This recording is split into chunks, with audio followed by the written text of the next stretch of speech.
Take your CJ7 all the way to 11. Jeepin' with cool guy.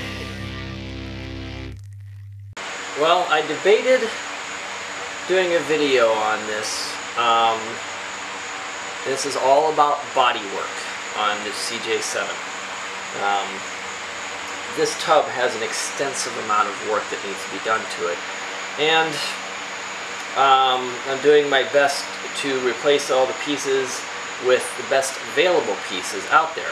So I'll tell you what the pieces are and where I got them from. But to give you an idea of the extent of what I'm going through, I'm replaced all the floorboards front and back, the outer support post or beam that connects to the body mount and the middle of the section of that. I'm cutting out the lower part of the B pillar, replacing that. I'm replacing the entire back floor because that's rotted out.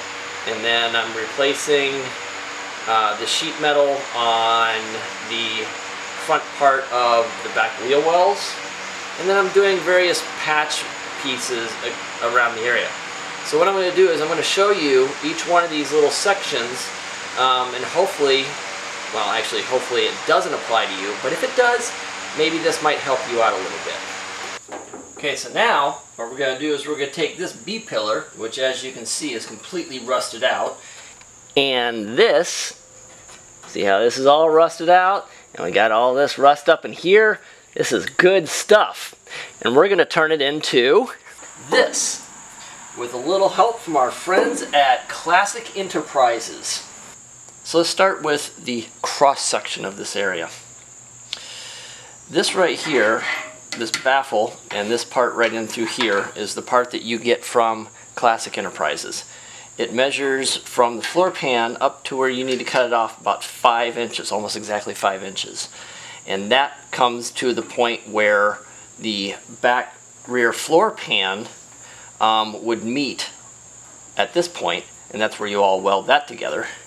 And then this point is the outer section of the B pillar, and that kind of goes up through here on the inside of your Jeep. Mine was rusted through all the way across here and down into here. When you get this piece from Classic Enterprises, it does not come with your seat belt, your lower seat belt retractor bolt, so you have to cut that on your own. What I did is I cut out this section of my original piece, ground this thing off, and then measured it, drilled the holes, and welded this back into place. So that's the hole that I drilled, and then that's the top hole that the top part of the seatbelt retractor goes in. The piece that you get from Classic Enterprises looks just like this. So you can kind of see how they already weld in the inner baffle.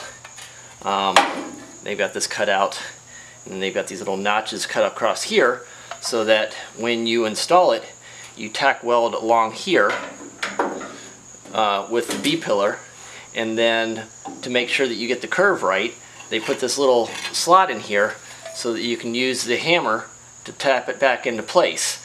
And I'll show you that here in just a second.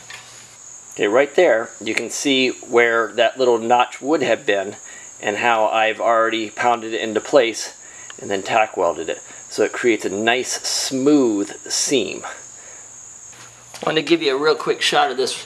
So this is the piece that you need to take out of your old B column lower part that you were going to weld in, and all I did was clean it off. There's 2 spot welds that holds this in on the original, and it's one here and one here. So you just grind those off from the other side, and then I just tack welded it into the corners and the sides, and it holds up great. So I'm actually really excited about how this came about.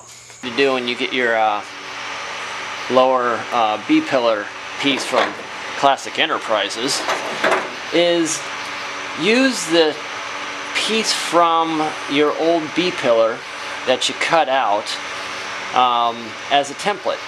So I just cut this piece out.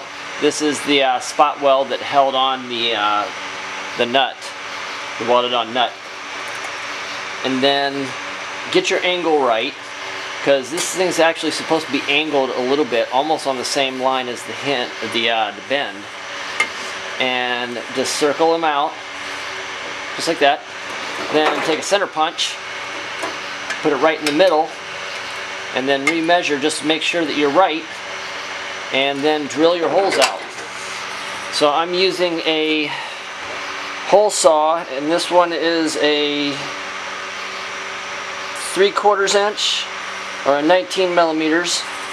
And then for the top one, I'm using 3/16. Okay, now that I got those drilled out, you're gonna want to take a file and clean these up a little bit, just to make sure that you've got a nice simple edge to it. And then you're going to take the welded bolt plate that you took off of your old B-pillar, grind it down, get it all nice and clean, and then you're just going to weld it right into this spot right over here. What you want to do is, before you weld it, make sure that you've got this thing lined up perfectly, because at least on the later Jeeps, I think it's 82 through 86 maybe, with the retractable seat belts, this hole has to be exact, because there's a pin that sticks out, a locking pin that sticks out on the back of the retractor, seatbelt retractor, that is spaced accordingly. So you don't want to get this off and have this misaligned. So make sure that these are lined up as perfectly as you can before you tack weld that piece in. Once you get your holes drilled and everything sanded down, throw some weld through primer on the back of that and on the inside of this thing, because you want something in between these two. Otherwise you're just going to have metal sitting there, and if any moisture gets in there, it's going to rust out. And make sure you get your plate with nut all nice and cleaned up, wire brushed, so that when you put some rust inhibitor over the top of this thing, it will stay this way permanently. Alright, once you got your piece tacked in, see I tacked in the corners and sides, it's in there pretty solid, this isn't going anywhere. And you've got your welds all cleaned up. This is on the inside, so this looks about exactly the same way it came out of the factory almost. Then you can coat the inside of this thing with some nice Rust-Oleum or whatever you want to coat it with, so that it won't rust out in the future. Make sure that you don't spray paint anywhere around the edges up in here, or on these panels, because these are the areas that you're going to have to weld through, and then you're just going to burn through your spray paint or whatever it is that you put on there, and that's not exactly good for your health. Safety first. Alright, there you have it. I put some self-etching primer on it, got it all cleaned up, and it looks really good. Next step is to cut out the lower B pillar component, measure it out, and install it. We'll do that next. So before you cut the lower part of the B column out to put in your new replacement piece, make sure that you measure exactly how tall this is on all of its corners. This one, this one, this one. And then one of the things that I found in hindsight is you want to make sure that this back edge, this back joint, that's actually going to wind up butting up against your rear floor pan riser, needs to make sure you need to make sure that it runs right down vertically to the upper bend part of the floor pan, because otherwise you're going to have a big gap between your riser and your B column, or which is the case that I had on that side, this piece actually, or this joint actually overlaps deeper into this, so this arm, this panel, has to push back a little bit. So essentially what you want to see is that part right there should line up with the dip part coming off of the floor pan. But as you can tell, it's about 1/4 inch too deep. Nothing big, not going to alter the Jeep. You're going to put seam sealer in there anyways, so let's move on. Okay, so now that you've measured it, you want to take that measurement, obviously from the floor pan, mark up your B column that you're replacing, notch that, and then cut that out inside of it. Or cut out inside, just inside of that line, so you can grind up into it and make sure that you got an exact fit. And then once you got all your fit and finish ready to go, then you slide it on in, get it welded in. Where do you want to weld it? Well, in this case, you want to weld it on these bottom flaps. I put 2 spot welds on both of these longer flaps, right here, and then I put 1 spot weld right here. These are supposed to have drain channels in the corner and in the back, and there's actually a drain plug in the floor pan right behind and underneath the B column, so that when you go off-roading, apparently your tub drains. Anyways, so once you get that all in, and you get everything tack welded in and ground down, this is what you get.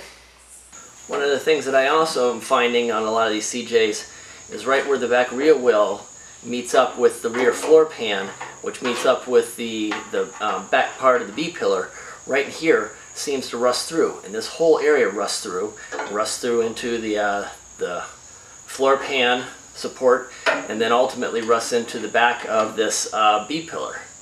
So, cut all this out.